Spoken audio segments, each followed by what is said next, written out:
Lake Superior in North America, the largest freshwater surface in the world, paralyzingly cold in summer and plagued by terrifying autumn storms. Under the mighty waters of Lake Superior is the resting place of ships that never made it to their final destination. Beneath the cold, endless waters of Lake Superior lies a secret frozen in time. When divers stumbled upon something dating back to 1870, they expected a simple shipwreck.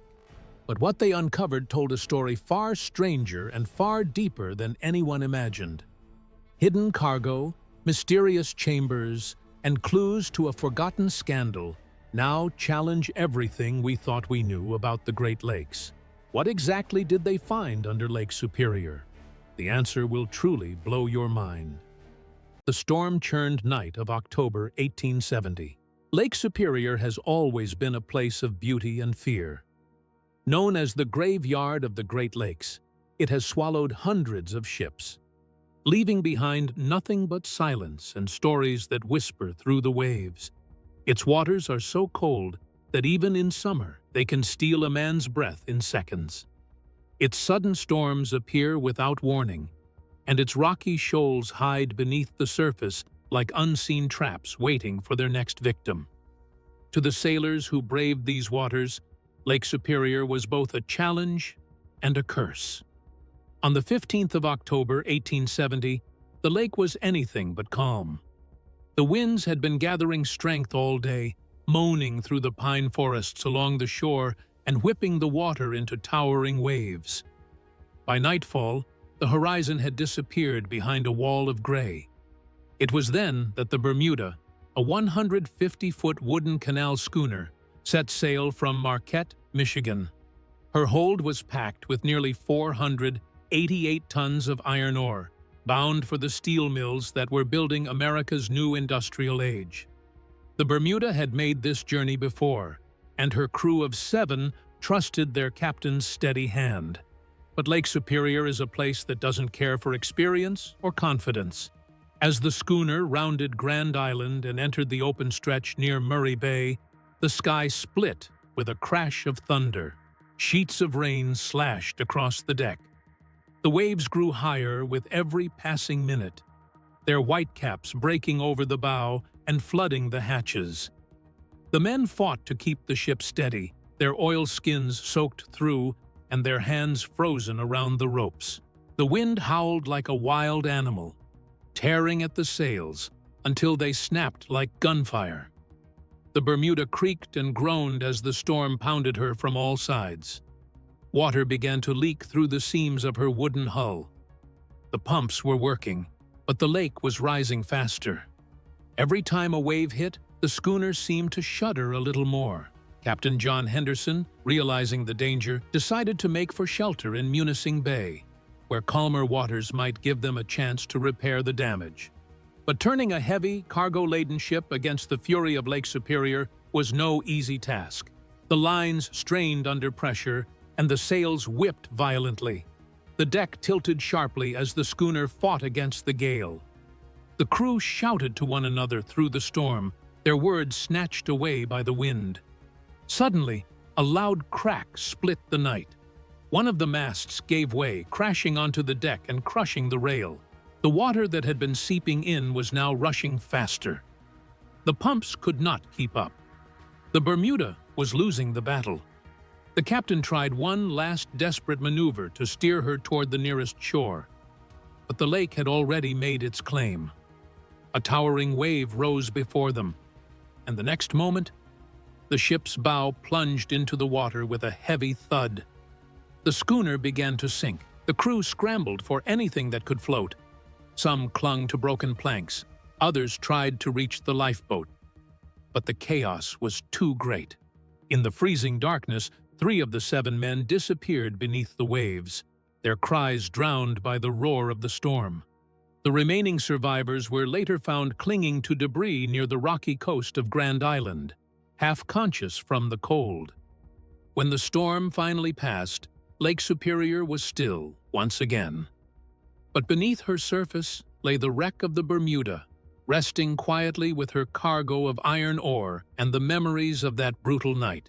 For years, Locals spoke of the ship in hushed tones. Divers who later explored the area near Murray Bay reported seeing her outline in the clear water, as if she had sunk only yesterday. Her wooden hull remained surprisingly intact, preserved by the lake's icy temperatures. Yet, what stunned researchers and divers decades later was not merely how well the Bermuda had survived underwater. It was what lay inside her hold, something that could not be explained by weather, time, or human error. When diving technology advanced and glass-bottom boat tours became popular, curiosity finally led people to the right spot. Beneath the shallow waters, in plain sight of anyone who cared to look closely, the Bermuda held a far greater secret than a mere shipwreck. Discovery of the wreck and the frozen time capsule. Resting upright on the lake bed, the Bermuda appeared almost untouched by time. Her wooden hull was still whole, her deck lying astonishingly close to the surface, only 12 to 30 feet underwater. On a clear day, one could peer from a glass-bottom boat and see her shadowed outline as if she were waiting to rise again. Lake Superior had preserved her like a museum display. Its water, cold and fresh, lacked the salt that eats away at metal and wood in oceans. Few scavengers lived here, and bacteria that cause decay could barely survive in the icy depths. Every piece of the Bermuda, from her wooden beams to her iron fittings, remained clear and solid, almost as if the ship had simply paused in her journey and might continue at any moment. Divers who first descended to her site were astonished. Their flashlights swept across the deck, and shapes from another century appeared through the misty green water. 3 large hatches opened into the hold where the iron ore still lay, each perfectly framed in its wooden edges. Near the stern, they saw the outlines of the cabin trunk, where the captain had once kept his charts and logbook. The companionways leading below deck were still visible, silent gateways into the past. Even the centerboard trunk, a feature that helped the schooner steady herself against the wind, stood proud in its place. Every dive revealed a new detail. Pieces of rigging had long disappeared, claimed by time and water, yet the ship's structure told her story clearly. The craftsmanship of the 19th century was there to see. The careful shaping of each plank, the sturdy joinery meant to endure endless voyages. It was as though the Bermuda had been frozen in her final moment, suspended between life and death. Through the rippling water, they could see the schooner lying peacefully on the lake bed, her form bathed in soft green light. Sunbeams filtered through the surface, lighting up the wooden rails and the dark openings that led to the hold. Guides often told visitors to imagine the crew at work, the captain shouting orders, and the sound of creaking timbers just before the storm swallowed her whole. To historians, the wreck became a priceless time capsule. It preserved not only a ship but also a way of life. The Bermuda represented the era when wooden schooners carried the heavy lifeblood of industry, iron ore, coal, and grain through the Great Lakes. Every feature of her construction told a story of maritime trade, craftsmanship, and survival in one of the world's most unpredictable waters. Archaeologists noted how the cold water had protected every detail, right down to the iron nails that still gleamed faintly in the diver's light. The cargo of ore, though buried in silt, remained sealed inside, untouched since that fateful night in 1870. Some even called her the best-preserved shipwreck of her kind in Lake Superior, a rare window into a vanished world. Yet, as divers explored deeper around the wreck, strange details began to emerge. There were unusual shapes beneath her keel that did not match the rest of the ship. Some thought it was a pile of rocks or debris from the sinking. Others claimed they saw smooth metallic glints hidden under layers of sand. When a team returned with advanced scanning equipment, their readings suggested that something unusual lay directly beneath the hull. Something that should not have been there at all. As they prepared to dig deeper into the silt, and examined the area below the wreck, one diver made a chilling observation that stopped everyone cold. Whatever was down there was not just metal, it seemed to be arranged in a pattern, one too precise to be random. The ore and the mystery beneath. When explorers first peered into the Bermuda's open hatches, they expected to find nothing more than iron ore and shattered timbers. After all, the ship's manifest from 1870 was well documented. She had departed from Marquette, a busy port city on Lake Superior's southern shore, carrying 488 tons of iron ore bound for the growing steel industry. At the time, iron ore was the heartbeat of America's progress. Cities like Chicago, Detroit, and Pittsburgh depended on it, and ships like the Bermuda were the workhorses of the Great Lakes, hauling heavy cargo across stormy waters to feed the nation's industrial appetite. Inside the wreck's hold, divers could still see dark mounds where the ore had settled. Though partially buried in silt, the texture was unmistakable, dense, reddish grains that gleamed faintly under flashlight beams. When samples were analyzed, they matched the high-grade ore mined from Marquette's hillsides in the late 19th century. This small detail helped confirm the ship's identity and date, reinforcing that the wreck was indeed the long-lost Bermuda. But beyond the obvious cargo, something about the site felt unusual. Normally, the ore would have scattered during the sinking, or the hull would have collapsed under its weight. Yet, here the hold seemed oddly undisturbed. It was as if the cargo had been placed rather than spilled, almost preserved intentionally. As researchers mapped the wreck, they noticed faint distortions in sonar scans below the ship's keel. At first, they dismissed them as natural rock formations. Lake Superior's bottom is littered with uneven ridges and silted mounds. But when a team returned with high-resolution sonar and magnetometers, the readings told a different story. Beneath the hull lay a strong metallic signal, one that didn't match the composition or shape of the ore. It was denser, smoother, and arranged in a pattern that could not be explained by chance. The discovery puzzled everyone. The Bermuda's cargo had been thoroughly documented before she left port, iron ore only. There were no records of special machinery, no mention of any experimental equipment, and certainly no reason for heavy metal structures to be hidden beneath her hull. Some suggested that perhaps part of the cargo had shifted or fallen through the rotted planks over the years.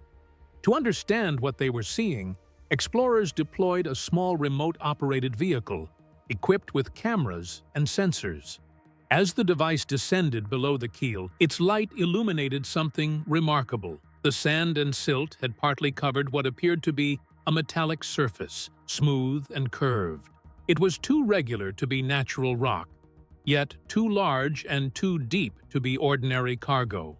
The metal did not show the kind of corrosion typical of iron ore or 19th century iron fittings. It reflected light in a dull silver hue, almost as if it belonged to a different era, or something else entirely. At this point, the team's excitement turned into cautious curiosity. Some wondered if they had stumbled upon a secret compartment, perhaps built to carry valuable tools or experimental equipment. It was not unheard of for ships of that time to carry extra cargo discreetly. Anything from new industrial instruments to private collections of goods. Others speculated it could be a sealed trunk, preserved perfectly by the lake's cold waters, containing records or personal effects of the crew. But the more they studied the readings, the less the theory of a trunk or compartment made sense. The metallic object stretched wider than expected, almost forming an arc that curved beneath the ship. Remote sensors picked up what seemed to be hollow spaces beneath the metallic layer, suggesting there was more below it, something deeper and hidden. The researchers expanded their scans to include the surrounding area, and the data only deepened the mystery.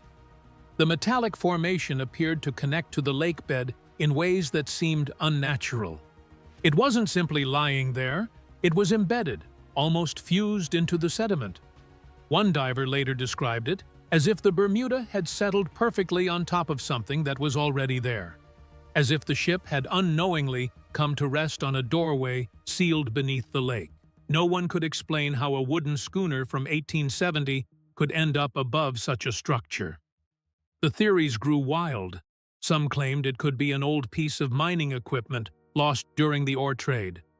Others whispered about forgotten government experiments or hidden supply caches from the early industrial age. As one of the divers adjusted the sonar, a clear image finally emerged. A rectangular frame, metallic, perfectly aligned under the keel. The readings confirmed it wasn't part of the ship, nor the lake bed. It was something else entirely. When the divers returned to Murray Bay with new instructions to investigate the metallic anomaly, none of them expected what they would find beneath the Bermuda. Geologists who studied the footage later explained that Lake Superior's floor is a complex landscape. Though much of it is made of ancient bedrock formed billions of years ago, there are pockets where sediments have built up over time. These layers sometimes hide glacial grooves and small caves created during the Ice Age. They are rare, but they exist. Natural hollows sealed beneath mud and silt. The Bermuda's tremendous weight as it sank could have caused a fracture in the sediment, opening a passage into one of these hidden chambers. It was a geological accident that had revealed a doorway into the past. What they found inside would open not just a box, but an entirely new mystery, one rooted in the human stories, secrets, and ambitions of the people who lived along Lake Superior's wild shores in 1870s. Maritime trade, labor, and secrets on Lake Superior. In the 1870s, Lake Superior was not just a body of water. It was a lifeline for America's growing industries. Ships like the Bermuda were the veins through which iron, timber, grain, and human ambition flowed. The lake's vast expanse connected remote mining towns to bustling industrial centers. Every voyage carried the promise of fortune, but also the shadow of risk. That year, 1870, marked a turning point for the Great Lakes. The port of Duluth had just opened, quickly becoming a vital hub for iron ore and lumber shipments. New rail lines linked the mines of Michigan's Upper Peninsula with these ports, feeding the steel mills that powered America's industrial age. Thousands of immigrants worked along the docks and shipyards, drawn by the chance to build a new life, even if it meant braving the unforgiving northern waters. The Bermuda represented that era perfectly. She was a canal schooner, built with a slim frame and shallow draft to navigate the narrow locks and canals that connected the Great Lakes. Her wooden hull could bear heavy loads, and her broad sails allowed her to harness even the slightest wind. Ships like her were marvels of practical design, tough, efficient, and essential. But they also operated in a world where opportunity and desperation often went hand in hand. Trade on Lake Superior was as dangerous as it was profitable. The weather could turn deadly within hours, swallowing ships whole. Leaks were common, and sinking was an accepted risk of business. Yet, among the legitimate cargoes of ore and lumber, there were whispers of more secretive dealings. Some researchers and historians have long believed that certain vessels carried clandestine loads, small sealed crates or hidden compartments that never appeared on shipping manifests. These were not necessarily smuggled goods in the usual sense. They might have been private contracts, valuable documents, unregistered gold, or even experimental materials from mining operations. It was a time when few questions were asked at the docks. Shipmasters were paid for deliveries, not for curiosity. If a crate was heavy, sealed, and marked only with initials or a year, it was simply stowed away with the rest. And when a storm claimed a ship, whatever secrets it carried vanished into the cold, silent depths of the lake. Interviews with maritime historians revealed that the Great Lakes shipping industry of that era was not as straightforward as the ledgers suggested. Logging firms, mining companies, and shipping magnates were often entangled in debt, rivalry, and speculation. When storms approached or shipments went missing, some ship owners used those moments to their advantage. There were cases, though rarely proven, where vessels were deliberately overloaded or quietly scuttled to claim insurance money. Some records hint that valuable assets, such as documents, uncut gems, or new mining samples, were hidden underwater during emergencies, only to be retrieved later once insurance claims were settled. It was a risky but clever trick in a time when communication was slow and oversight minimal. Historians began cross-referencing shipping records, ownership logs, and insurance claims from that period. What they found was curious. The Bermuda's final voyage had been insured by a relatively new company operating out of Chicago. The owner had filed for compensation within weeks of the sinking, an unusually fast turnaround for that time. Even more intriguing was a short-lived mining partnership connected to the shipment, one that dissolved shortly after the wreck and left behind unpaid debts. The divers and researchers handling the find began to realize they might have uncovered not just a shipwreck, but evidence of a 19th-century scandal buried beneath Lake Superior's surface. As scientists prepared to examine the crate's contents under controlled conditions, the tension grew. What could be inside? A simple logbook, financial records, or something that would rewrite the region's maritime history? But apart from this astonishing shipwreck discovery, there's another legend lurking in the depths of Lake Superior, one that has fueled fear, fascination, and countless diver tales for more than a century. It's time to separate fact from folklore and expose the truth behind the chilling story. The Lake Inferior myth, unmasked.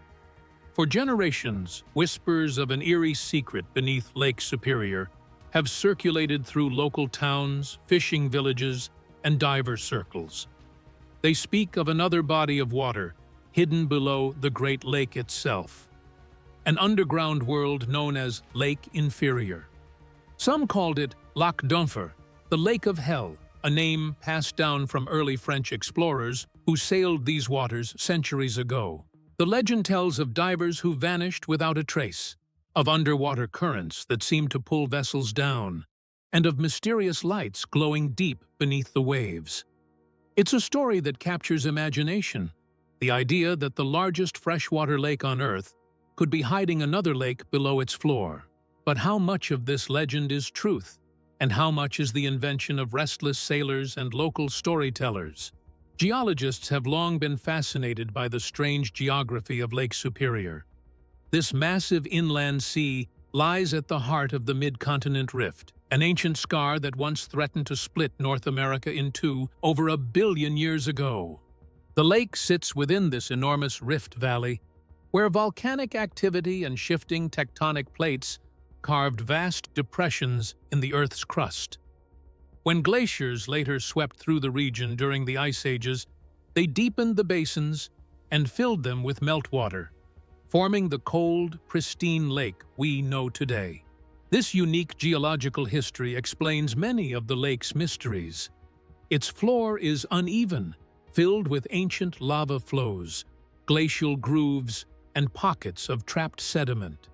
Its depths plunge over 1,300 feet, deeper than the Empire State Building is tall, and its waters remain near freezing year-round.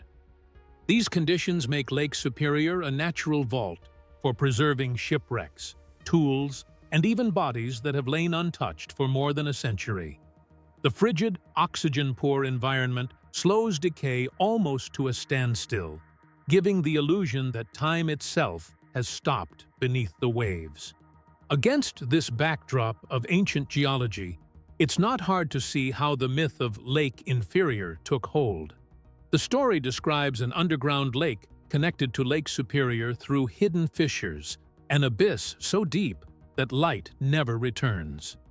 In one of the more famous retellings, a diver exploring near Grand Island reportedly disappeared after descending into a narrow underwater cavern, never to resurface. His airline was said to have gone slack, as if it had been severed or pulled by something unseen. Others claim to have felt strange downward currents in certain areas, as though the lake itself were breathing. Yet, when scientists examined the evidence, they found no proof of a vast hidden lake beneath Superior. Studies of the lake bed using seismic imaging and sonar mapping revealed thick layers of bedrock and sediment, but no open voids large enough to form a second body of water. Experts explained that while small caves and fissures do exist, they are limited and scattered, not the sprawling underground sea that the myths describe. In fact, some historians argue that the Lake Inferior story began as satire.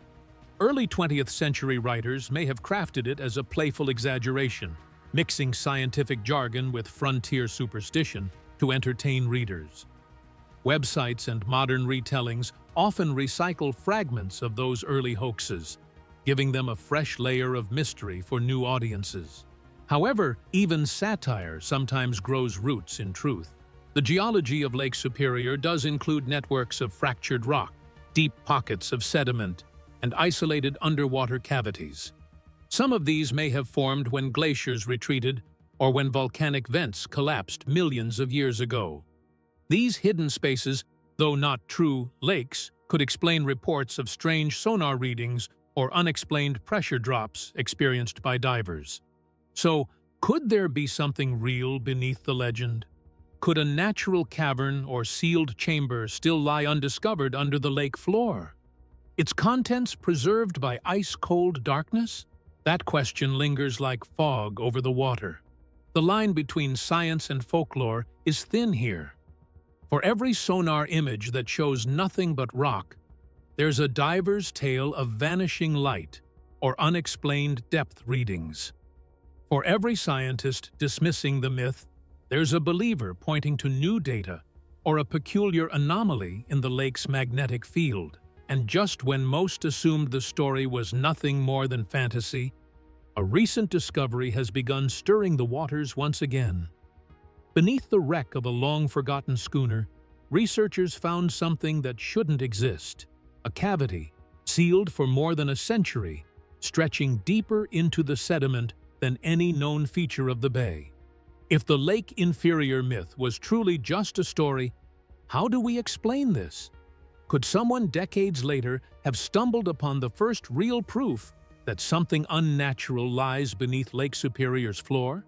And what those items revealed would shake the foundations of maritime history itself, linking the lost ship to a scandal so deep that even today it challenges what we thought we knew about Lake Superior's golden age of trade. Why this discovery blows your mind.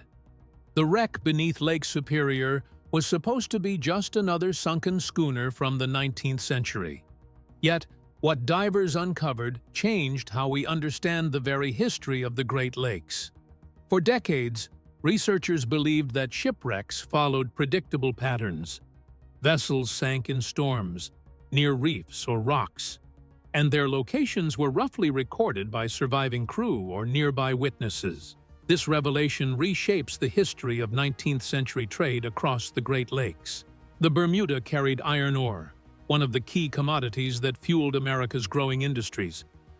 Its loss was recorded as routine, another casualty of the lake's notorious tempests.